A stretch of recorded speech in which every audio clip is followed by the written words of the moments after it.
Friends, CTET special में आज मैं आपके लिए लेकर आई हूँ हमारे मैथ्स पेडागोजी के इम्पॉर्टेंट क्वेश्चंस। ये सभी क्वेश्चन इम्पॉर्टेंट है क्योंकि ये प्रीवियस ईयर में आए हुए हैं और इनको करने से आपकी प्रैक्टिस भी अच्छी हो जाएगी। तो इन पे जल्दी जल्दी नज़र मारनी है आपको और आपको देखना है कि आप कर पा रहे हो या नहीं कर पा रहे हो, क्योंकि सीटेट में इसी तरह के क्वेश्चन पूछे जाते हैं। ये सीटेट की लैंग्वेज ही है कि किस तरह से वो कैसी लैंग्वेज में क्वेश्चन आपसे पुट अप करता है। ठीक है, चलिए तो स्टार्ट करते हैं हमारे फर्स्ट क्वेश्चन से।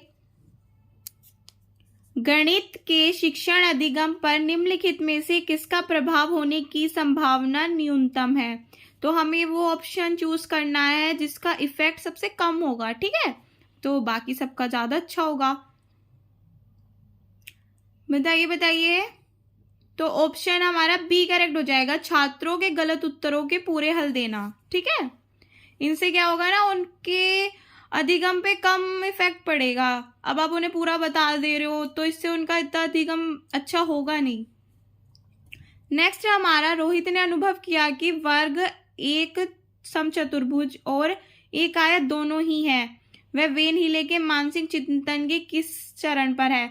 देखिए, जो हमारे वेन हीले हैं उन्होंने चरण दिए हैं मानसिक चिंतन के, तो आपको एक बार उनका पढ़ के जाना है। उससे रिलेटेड क्वेश्चन हमारे सीटेट में पूछे जाते हैं। ठीक है, किसका? वैन हीले का। तो फिलहाल इसका आंसर हो जाएगा हमारा ऑप्शन ए, स्तर 2 संबंध। ठीक है, इसमें वो संबंध बना रहा है किसके बीच में? वर्ग और आयत के बीच में। नेक्स्ट है हमारा, किन्हीं दो पूर्ण संख्याओं का योग एक पूर्ण संख्या होता है।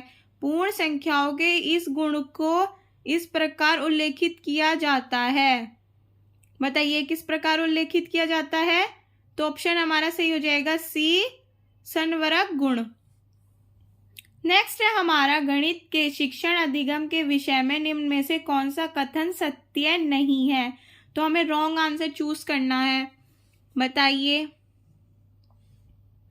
तो ऑप्शन हमारा डी सही हो जाएगा। ठीक है, नेक्स्ट है हमारा, प्राथमिक स्तर पर संख्याओं को पढ़ाने के लिए निम्नलिखित में से कौन से कथन सत्य हैं? बताइए कौन से कथन सत्य हैं? जल्दी जल्दी नजर मारिए। और इसका ऑप्शन हमारा सही हो जाएगा ऑप्शन ए और डी, यानी ए और डी हमारे सही हैं।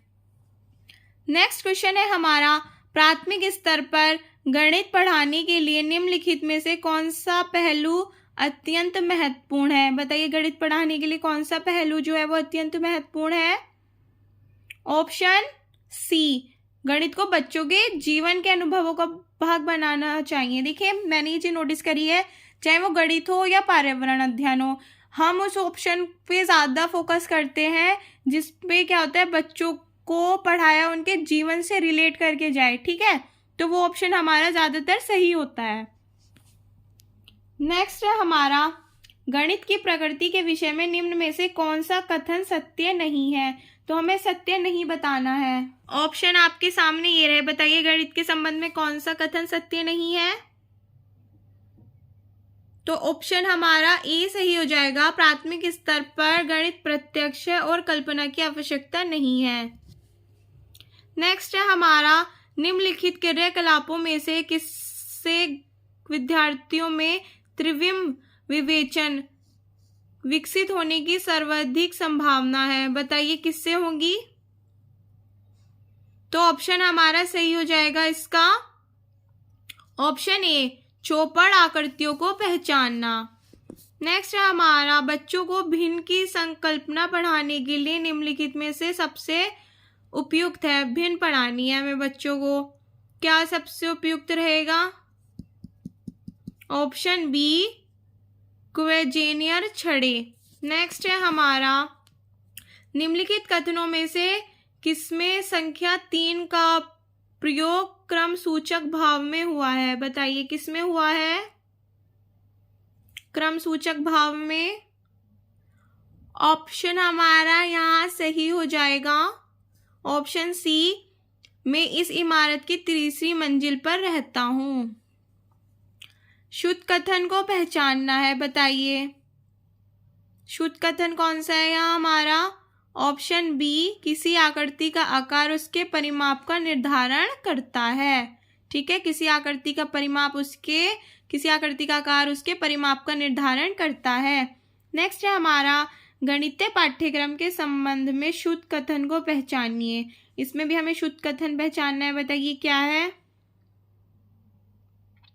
ऑप्शन सी सही करेक्ट हो जाएगा। बीजगणितीय विचारों की नींव प्राथमिक स्तर पर डाली जा सकती है। नेक्स्ट है हमारा प्राथमिक स्तर पर त्रिभुजों की अवधारणा का परिचय देने के संदर्भ में शुद्ध कथन को पहचानिए। बताइए, शुद्ध कथन पहचानना है हमारा। इसका ऑप्शन ये दिए गए हैं, इन तीनों में से एक ऑप्शन करेक्ट है। बताइए कौन सा करेक्ट होगा?